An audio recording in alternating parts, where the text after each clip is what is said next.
9 months ago, under sunny skies, the NHRA Winston Championship season kicked off with a fistful of expected players. And since then, one of the strangest seasons on record has come to pass. The Pro Stock Dodges dominated, then disappeared. A rookie blazed a nitro trail into the winner's circle. Funny cars tried to fly. We've seen 9 different Pro Stock winners, and it rained. Top Fuel's top pilot flew the quickest car on the planet. The professor taught everyone lesson number 50. A guy with an earring had the last lap in Memphis. Independence danced the victory dance, and it rained some more. Now, as the curtain starts to descend on 1995, the question is, will this last act be comedy or tragedy? And who will play the starring role?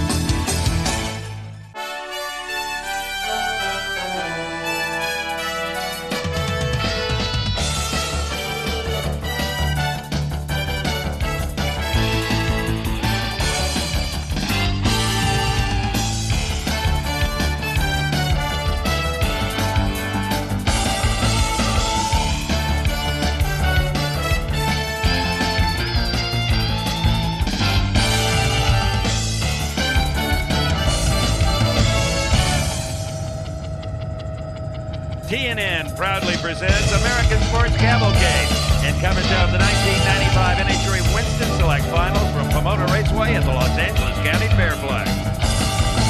Yesterday, rookie Top Fuel driver Larry Dixon earned $100,000 defeating Scott Coletta in the final round of the Budweiser Classic, the biggest single payday in NHRA drag racing history. Here's the beautiful trophy. It also came with $1,100 bills. Hi, everybody. I'm Steve Evans. Believe it or not, Dixon could make more than $100,000 today. Here's how he's got to do it. If he wins the Winston Select Finals title, that's a bonus of $50,000 for Larry. He won both of the events. If he sets low ET of the day, another $50,000 in the Slick 50 World Record Holders Club. Now, in round number 1, guess what? He set low ET so far. I talked with him. Hey, Larry, you ever been 311 miles an hour?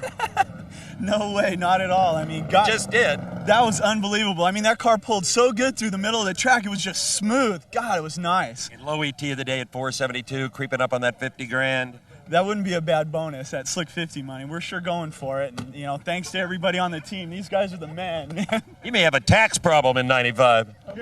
The Slick 50 bonus money is good in the other pro classes as well. Ralph Shaheen is in a needy funny car pit. Steve Cruz Pedregon would love the bonus money that's available for the funny car division because he needs it to repair his McDonald's machine. Now, you might remember when we came here for the Winter Nationals back in February, Cruz won the funny car title and gave Joe Gibbs his first ever NHRA victory as a team owner. Of course, that meant the coach got another Gatorade bath.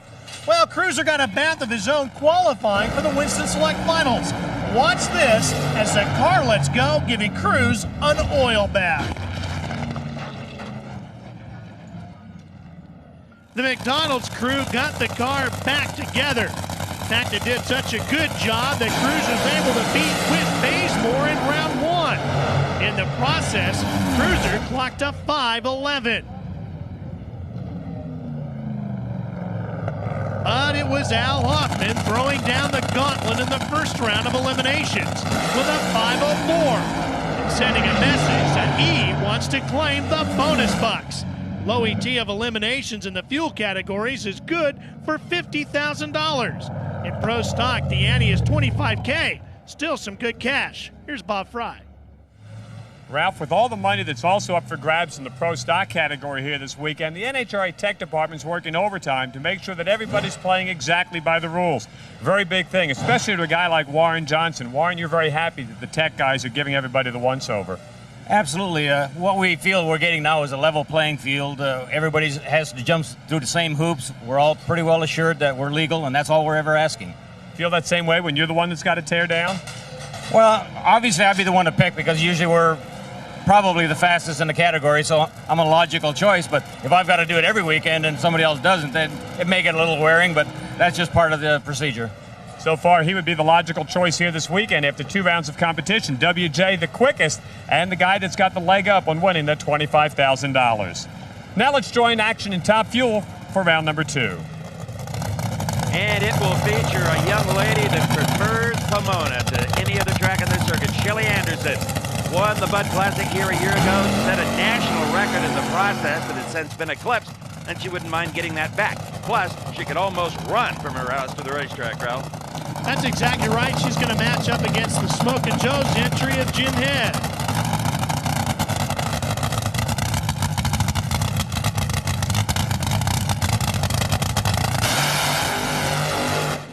The thing I find amazing about Shelly Anderson and how they tune that car is it does so well in the air in Pomona. And she has mentioned that there's something mystical about their family and how they seem to know how to tune the car for the thick Pomona smoggy air. Because we've got some heavy haze here this weekend.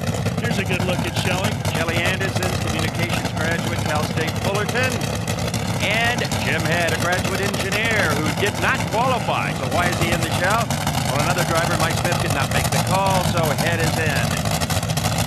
He beat Eddie Hill in round number 1, who was the low qualifier. Actually, Eddie Hill beat himself smoking the tires. Hill's best of 496. And there is Brad Anderson, one of the true innovators, borderline genius, really, when it comes to designing racing cars for both pro and sportsman racing. So this is round number 2, race number 1, Shelly and Jim Head.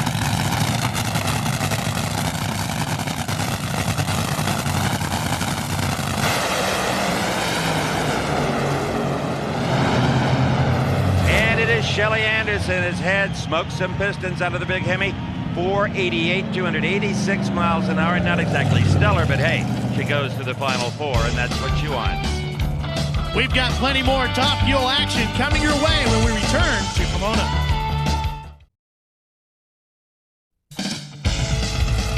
We're back to the Winston Select Finals in Pomona, California with more coverage of Top Fuel. Burnout's complete. And here's Steve Evans with Shelly Anderson. Shelly, you wanted a 478, you got a 488. Hey, we won. The Western Auto Texaco Haviland cars in the semis. We're just lucky at Pomona. We may not be good, but we'll take it. Can Ray find a 10th in this thing? Yeah, I think he can. It ran better. The rods are in it. We put on the better mags and coils, and I think it'll run a 70 next run. It'll need to. Of course, Ray Alley, kind of a co-crew chief along with Shelly's father, Brad Anderson. I don't think she's just lucky here, Steve. I think this combination just really knows how to make it hook up on this Pomona racetrack. I think you're right. Here is Scott Coletta, who did not sleep well last night. He kept reliving the disaster that was the Bud Classic final. He red-lighted against Larry Dixon and cost the team, well, $85,000, the difference between winner and runner-up. Corey McLanathan would have just loved to be in the final of the Bud Classic. That didn't happen for his McDonald dragster. But crew chief Lee Beard hopes to take this season out on a winning note. Corey Mack got past Tommy Johnson Jr. in round number 1, and he qualified at number 7 with a 479 and 309 miles an hour. So Corey Mack has got the stuff to get down the Pomona racetrack well if they can keep it together. These two are great friends until they meet on the starting line, and nobody they'd rather beat than each other.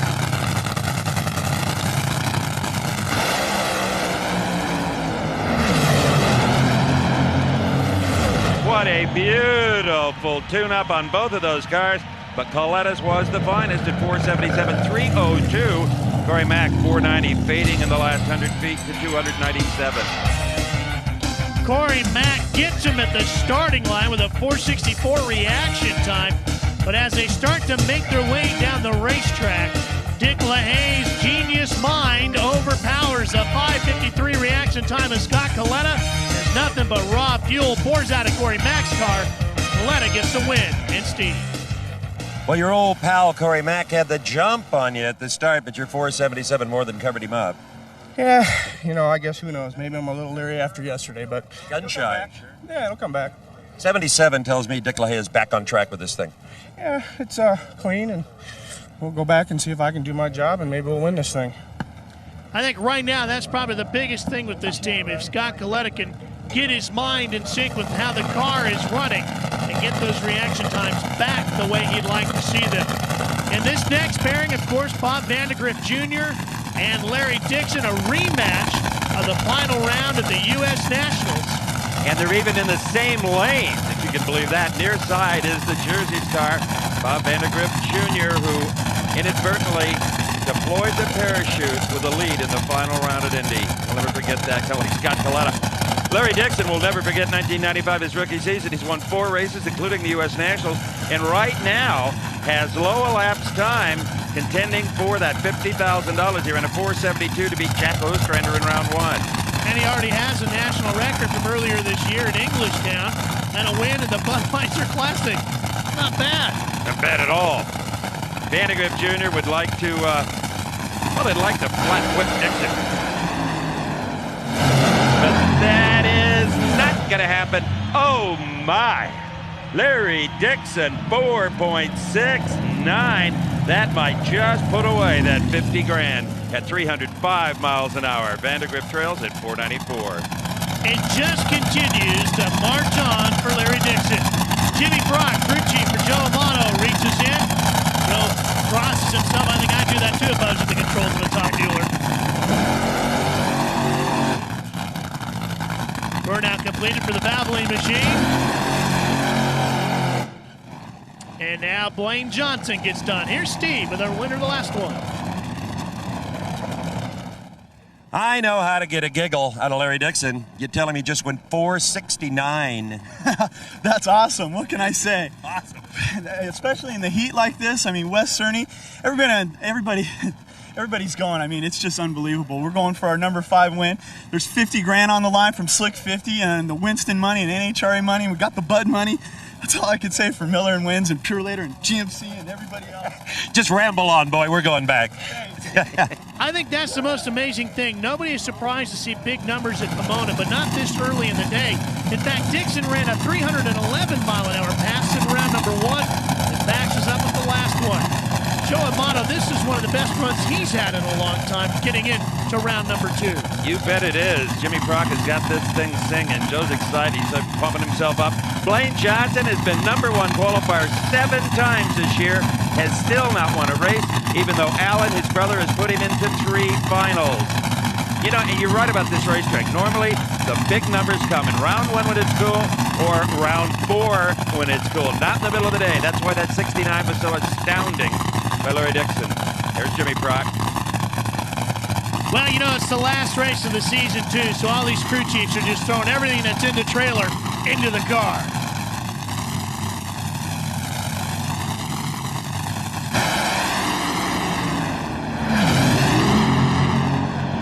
Oh, baby. Blaine Johnson just whips up on Amato and almost takes low ET at 473.02. Absolutely clean. No fire, no oil.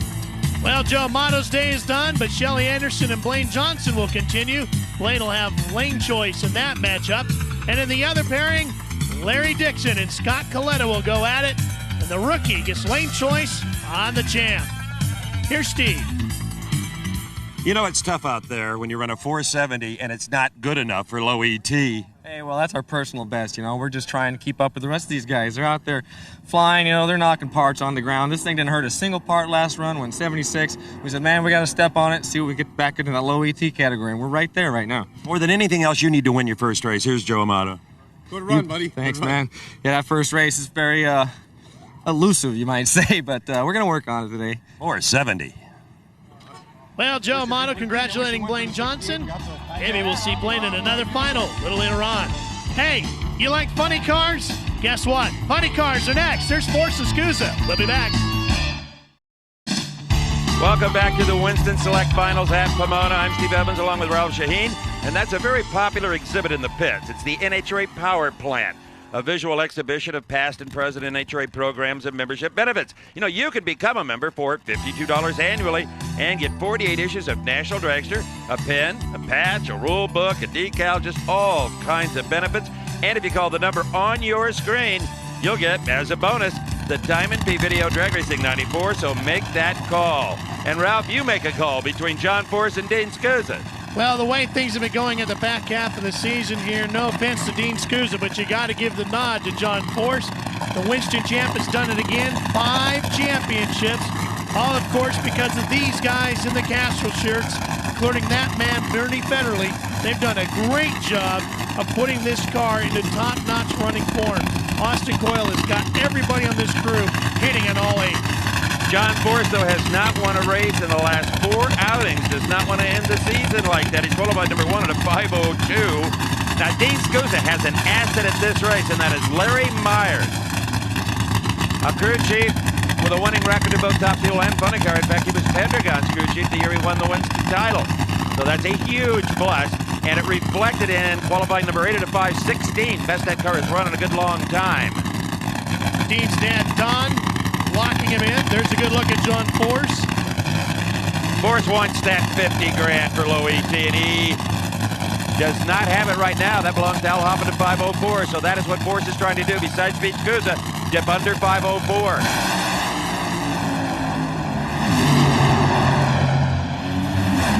Whoa, Dean Scusa gives John Force all he could handle. John just misses with a 5:05, but how about Scusa at 5:09? Larry Myers making a difference. You know, we all know how violent driving a funny car is, but did you see how smooth it looked at Force's hands from the replay? Another nice, solid pass for the Winston champion. A 5:05, 303 miles an hour, not a hiccup down the racetrack. Everything runs smooth for the Castle car, and he puts Scusa on the trailer and talks to Steve. That was a tremendous drag race. In 05 to an 09, the kid was there. He was right out the window. You know what's really amazing is that we're running this whole heap soft, and she's running 05s because we're trying to get through the heat but the numbers are coming up by Dixon, but we're excited. The old Pontiac, she's talking today. And so's John Force. Did you ever doubt that? That 05 still not good enough for low ET, but as John says, he's right in the thick of things. He knows he's there, and as we've been saying, Steve, the big numbers, the low numbers usually come in the early evening session, so maybe if John can make his way through the final 4, he'll get another shot at it. Here is potentially a great matchup. Cruz Pendragon against Chuck Etchels. Etchels comes into this race. The winner at Dallas just 2 weeks ago. Pendragon has already taken several shots at that car, including that exploded body we showed you at the top of the show. Chuck Etchels, qualified number 6 at a 5:12, beat Kenji Okazaki in round number 1. Pendragon qualified number 3 and took out Whit Bazemore. Body latching down on Etchels' car. Boy, this is a car that has really come on strong, too, in the end of the 1995 season as Bob Brandt locks it down. There's Buster Couch, of course. Larry Frazier locking in Cruz Pendragon. This is the final time we should mention that Buster Couch will be at the controls. This is Buster's last race here as the chief starter. After 32 years, it is Buster's last stand.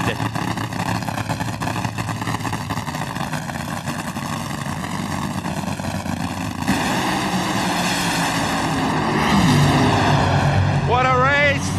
Whoa! Pendragon squeaks it out 5:25 to a 5:32.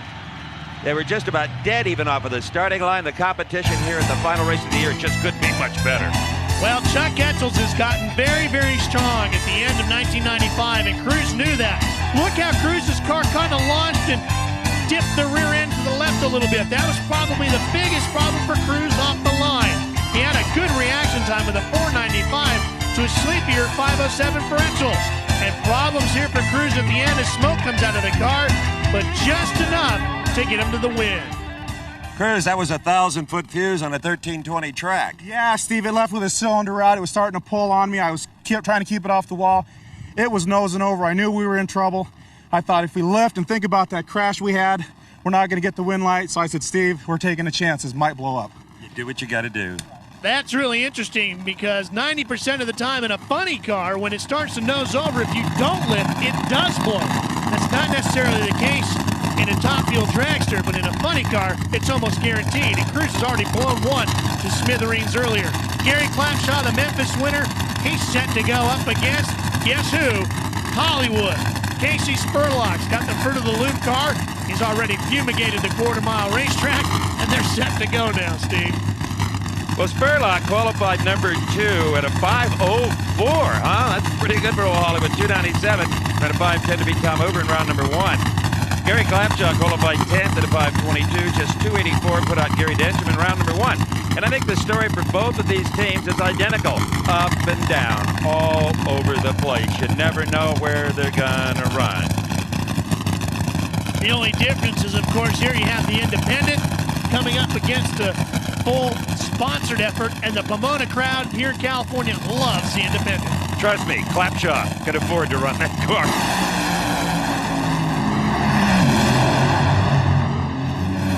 Clapshaw, where did a 513 come from? 295 miles an hour. Spurlock wondering the same thing, as I believe they underestimated Gary. A 534 at 279, not even close. The Pro Stock Final Four's coming up, but we still got one more pair of funny cars. Welcome back to Pomona. Tony Pedregon getting set to go in the Geronimo's entry.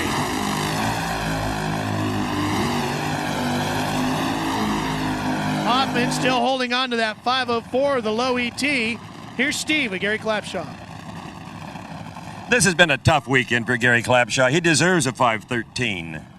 Well, yeah, we were moving the wrong direction all weekend, and we figured it out last night. We're always a lap or two behind everybody else, and we came out today thinking we might be on the right track, and maybe we are. Don't beat yourself, and you got a shot.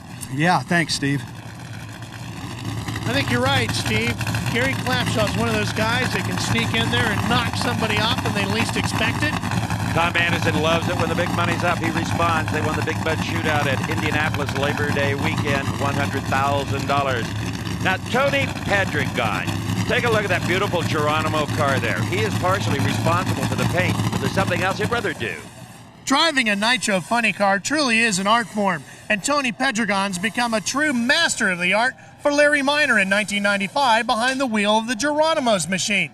And for a hobby, Tony likes to paint as well. Check out these helmet designs he has created for himself and for some of his friends. These two are Tony's personal helmets. This one for Brother Cruz, the driver of the McDonald's machine. He's also painted helmets for such drivers as Bill Elliott, Jimmy Spencer, and even P.J. Jones. If he ever gets out from behind the wheel of the Geronimo's funny car, Tony Pedregon's got a pretty good career with a paintbrush. Yeah, that is really some neat stuff. I asked Larry Minor, why do you call it Geronimo? I thought that's what you yell when you jumped out of an airplane or an Indian chief. He said, I don't even know what it is. I just like the sound of it. It's a neat word. It is, too. He used it in sand drag racing years ago.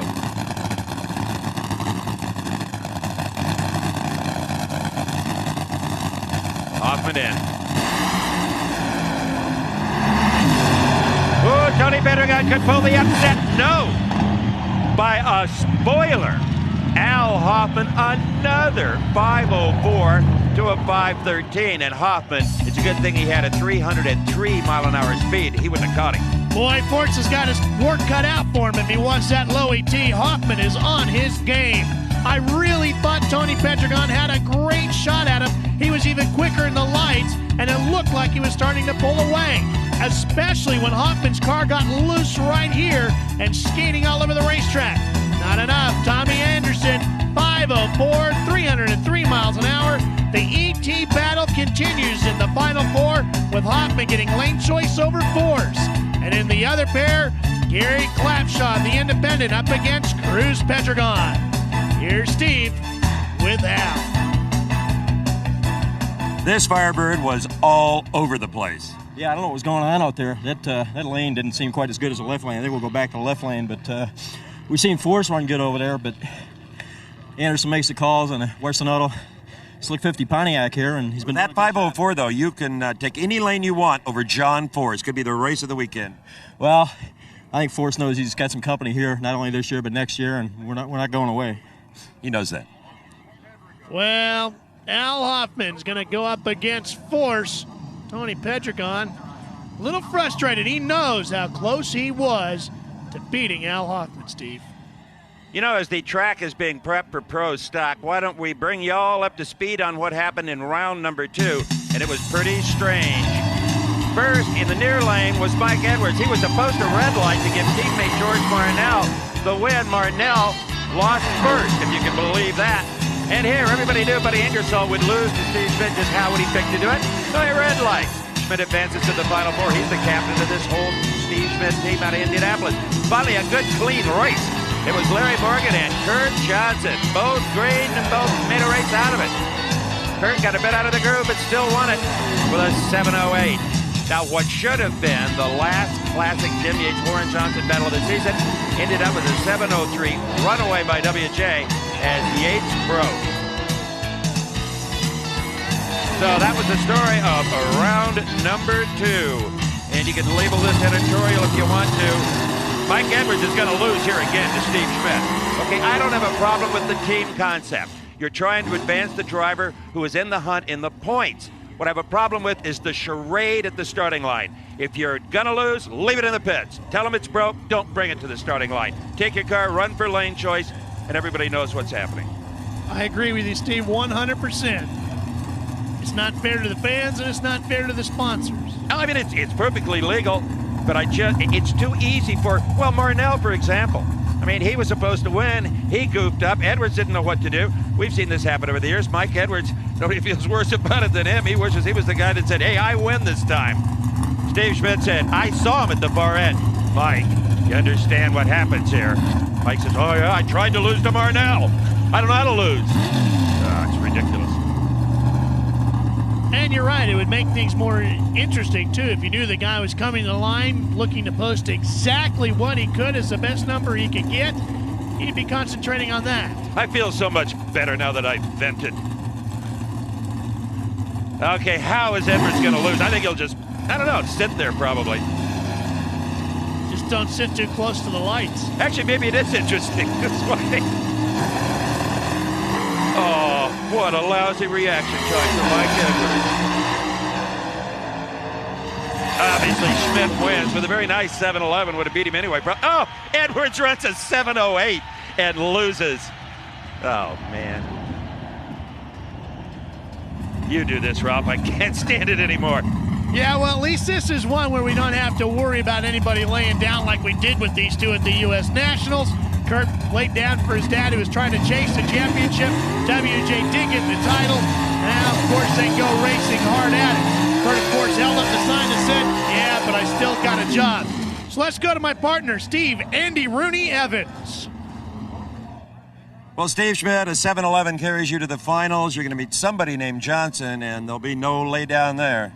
No, I'm looking forward to it. It's always a real good deal between either one of us. Who would you rather race, Kurt or Warren? I'd rather race Warren, same age. It may be more satisfaction. You betcha.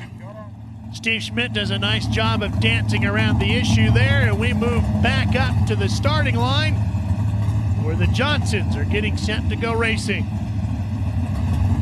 The reaction time between these two is crucial because that's kind of the bragging rights. Dad generally has the stronger car. Warren Johnson, now three-time actually, Winston champion. Next year they'll be running a Pontiac. We'll talk more about that a little bit later. But who gets the better reaction time is what they brag about back in the shop. They'll have 3 months to be doing that, 94 days, as a matter of fact. Good time to take a look at these cars. As you said, it'll be the last time we see them this way. Kurt will have a Pontiac as well, but his will be with the Delco Freedom Battery sponsorship on the side. Playing a little staging battle here. Neither wants to move in, get the motors cleaned out. Who will break? Kurt. Woo, Kurt with a huge hole shot. Kurt Johnson may take the old man to task here, but he got a little out of the groove, and that cost him. Trust me, folks, that was a race. 7:02, 7:02. That may win Warren $25,000, 196 miles an hour. Kurt 7:19. That was a great drag race, and be careful what you wish for, Steve Schmidt. You just might get it. WJ and Steve Schmidt with Warren getting the lane choice. Here's Steve at the far end with our latest winner. Even with a 400's hole shot, there wasn't much Kurt could do to defense against your 7:02. 02 surprised me because the motor felt awful weak in the middle of the track. I don't know, it just felt lazy, but on 02, we'll take it. Can we count that 25 grand yet? Not yet. It's cooling off, Steve, and there's cars out here can run right with us when they get everything right. And hopefully we don't make a mistake. There's actually only one left, Steve Schmidt, and I don't think he can. Already sporting his three-time champion hat, the reigning Winston champ will go over and shake hands with son of the three-time champ, Kurt Johnson. Hey, stay with us. We got more. That is Alan Johnson directing his brother Blaine back at the track. He himself burned out. I'm Steve Evans with Ralph Shaheen and Bob Fry at the Winston Select Finals in Pomona, California. I tell you what, Shelly Anderson there, Ralph. She needs a Hail Mary or a huge break, one or the other. Well, you know, we know that they run well here in the Pomona Air, but on the other side of the lanes, Alan Johnson is running well everywhere. It's just a question of how long do they continue to run well. They've got to break through and get a win in a final round eventually. It's a question of, does it come here today? Interestingly enough, all 4 drivers in the Final Four, Johnson, Anderson, Larry Dixon, and Scott Coletta, all cut their teeth on top alcohol dragsters in the sportsman ranks. AAA baseball, so to speak. All right, one of these goes to the final. Everybody wanting to better Dixon's 469 for the 50G.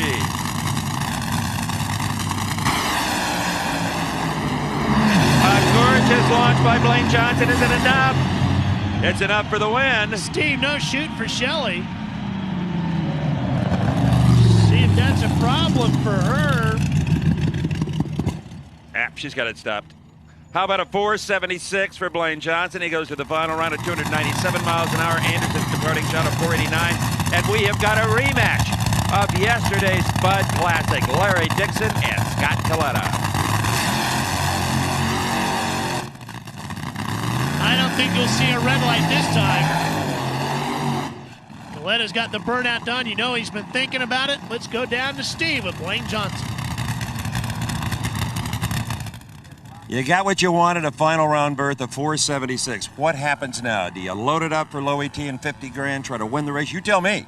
I figured it would have run a little faster on that run. Conditions are pretty good out here. We didn't change anything, but you know, we'll figure out what happened. We tried to get it run a little more speed that round, but maybe it just burned up instead. I don't know. We'll have to figure out what's happening. I think the 50 grand would be a nice touch for Blaine, but I think the gold man would mean so much more at this point to Blaine and his brother Alan. They'll go for the win.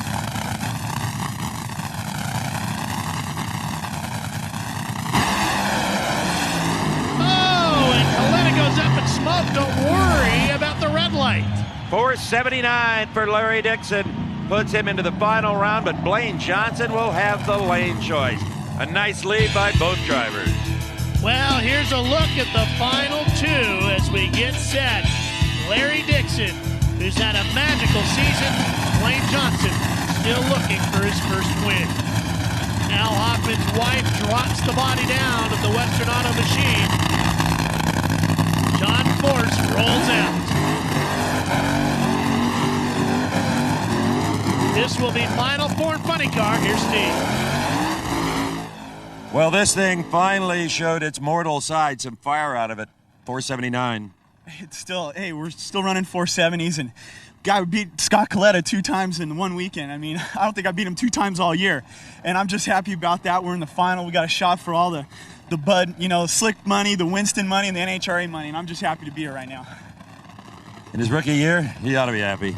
The one thing Larry Dixon hasn't done is smoke the tires once all weekend. That's a sign that that car is really going well. And one thing this car hasn't done all weekend is one of those punishing wheel stands it was so famous for at 3 or 4 different races. The open of the show, that car that was flying with Al Hoffman.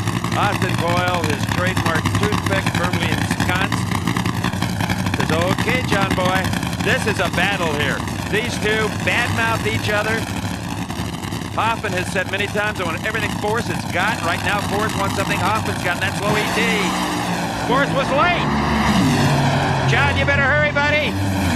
Not enough. Al Hoffman's 506 beats Force 504 with a 7. Not enough to take low ET. John Force is out of here, period. Both of them over 300. Take a look at what happens at the lights, because this is where Al Hoffman wins it. You can see him get just a hair better lead. A 4:52 reaction time for Hoffman, a 4:93 for Force, and the race is over. At the far end of the racetrack, both cars just humping along in all 8 cylinders. Hoffman a 506 at 300, a 504.7 for Force. Here's Steve. You gave him a whooping, Al. That's a preview next year, John. We're coming. On a hole shot, your 06 beat his 04. How fast was his 04? Not as quick as yours. All right. Well, Al still got a tight grip on that slick 50 money, doesn't he? Yeah, had Force, even though he lost, run a few thousands quicker, he'd have got the 50 grand. Well, here is Gary Clapshaw, who was part of the only 3-car crash in drag racing history. That'll be a trivia question. They were on the return road when Pedregon blew up. Pedregon's body hit Ray Higley in the other lane. Clapshaw slammed on the brakes in the van. The guy driving the funny car slammed into the back of the van. So all at the same time, we had 3 damaged funny cars. Bob Brandt takes that piece of tape off that hole in the injector. It resets the idle. They all have a different way of doing it. Good news for the McDonald's crew is that the car owner, Joe Gibbs, has been nominated for induction into the NFL's Football Hall of Fame this weekend. I congratulated him on that. He said, Steve, there's 60 nominees. It ain't over yet. I'll tell you, when he gets the parts bill for this weekend, he's going to be stunned. That body explosion and blower is about 50 grand. Here we go.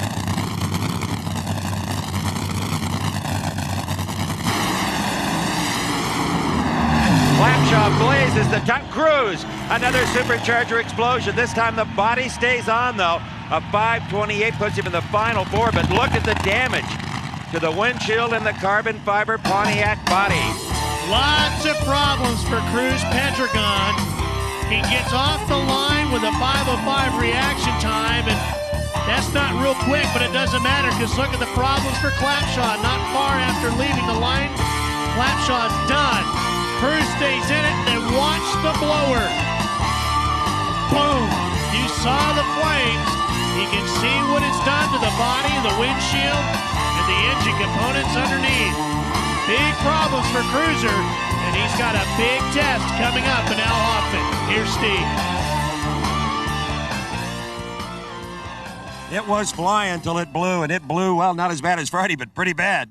I just told Joe Gibbs, don't get discouraged. We've blown this poor McDonald's car up this weekend, but I'll tell you what, seeing that happen and seeing the little light come on at the end, meaning that we won is just a great deal. These guys have worked hard getting this car back in shape. There's some body damage. Does the Batman body come out of the top Eliminator Club for more action? Fans, you might see a black car if we can't get this one fixed, but hey, for Shell, McDonald's, Pontiac, we just appreciate them. It was called Batman Forever, after all. And it is Halloween weekend here in Pomona. Look at the damage to Cruiser's car. He's got to be getting gun shy. We'll be back. After 19 races and hundreds of thousands of entries in sportsman and professional categories of the National Outrun Association, 6 cars remain in 1995. This is the Pro Stock Final. Steve Schmidt, Indianapolis, Indiana. 2 wins this year. 1 at the expense of Warren Johnson in Columbus, Ohio this summer. Can he do it one more time? I think not. Well, they call Warren the professor for good reason. Steve Schmidt does tune a pretty good motor. Oh, yeah. Identical reaction time. This one will be won on power, and the power belongs to the professor. Another 702, 196 miles per hour. We know where the $25,000 in Slick 50 money goes in Pro Stock, to Sugar Hill, Georgia. Well, nobody was throwing in the towel on this one. Both of them with tremendous reaction times.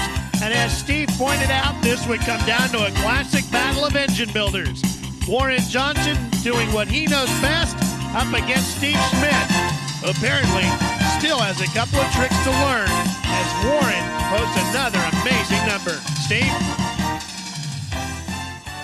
$25,000 tip from Slick 50. You've won it. Oh, thanks, Steve. I'll tell you, that was getting a little rough at the end there. We were bouncing around, didn't have near enough clutch on it.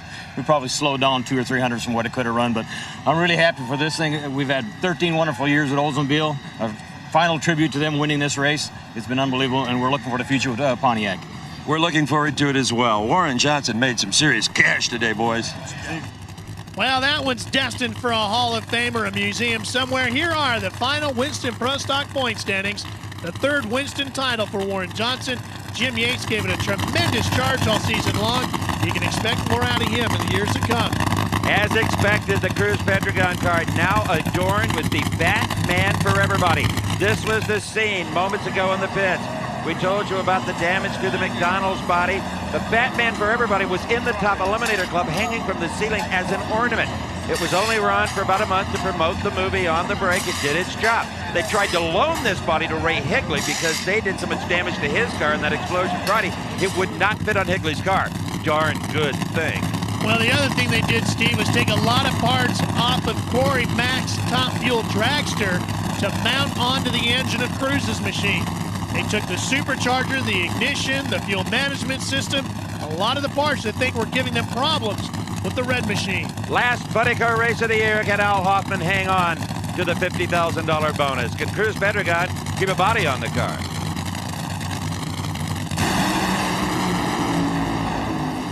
Oh, buddy. Oh, baby. It is Hoffman. 5:06. He wins the event title. He wins the 50 grand at 298. Pedregon shut it off just before the finish line. I guarantee you, Ralph, he felt something go wrong in that car and did not want to burn it to the ground. Hey, I'd be a little gun shy as well, Steve. Tipping a hat to Cruiser's crew for getting him back out there and running as well as they did. Because at this point, it sure looks like Cruiser's well on his way to topping off a phenomenal weekend. But watch the candles go out there, and Pedregon loses as Hoffman gets the win. Steve? Al Hoffman, you just scored about $100,000, but the highlight of your weekend had to be defeating John Force in round 2.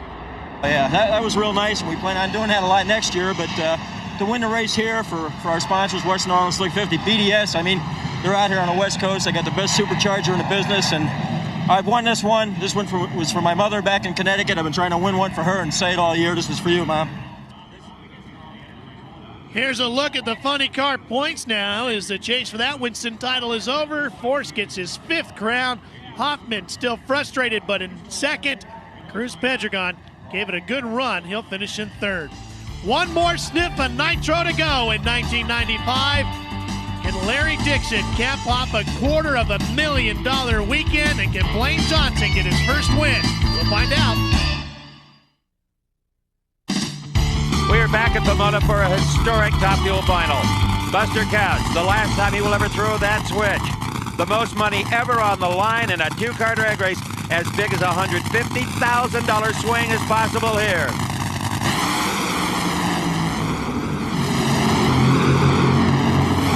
Blaine Johnson has won his first title, and oh my, look at this.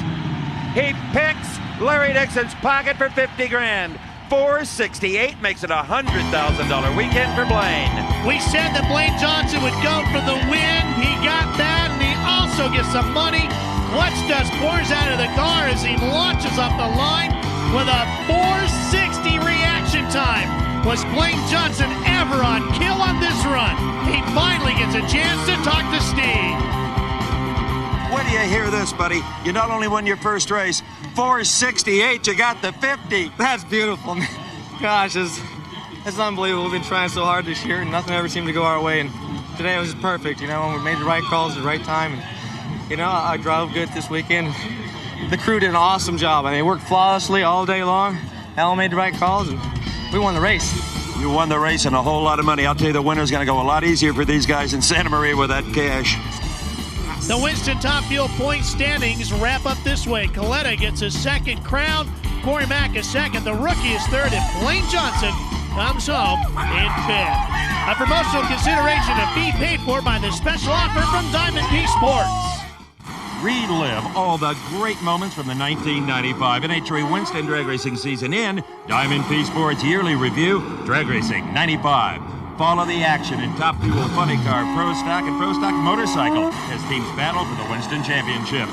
Thrilled in the season's most exciting side-by-side quarter-mile action and all the year's record-breaking performances. Credit card orders now 1-800-368-1155 or send $24.95 plus shipping and handling to the address in your screen.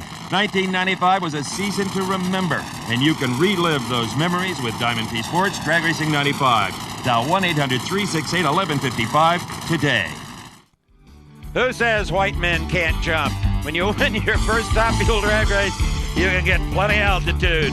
Buster Couch also will be handing over the keys to the starting line to NHRA's new official starter, Rick Stewart. American Sports Cavalcade is a production of Diamond P Sports in association with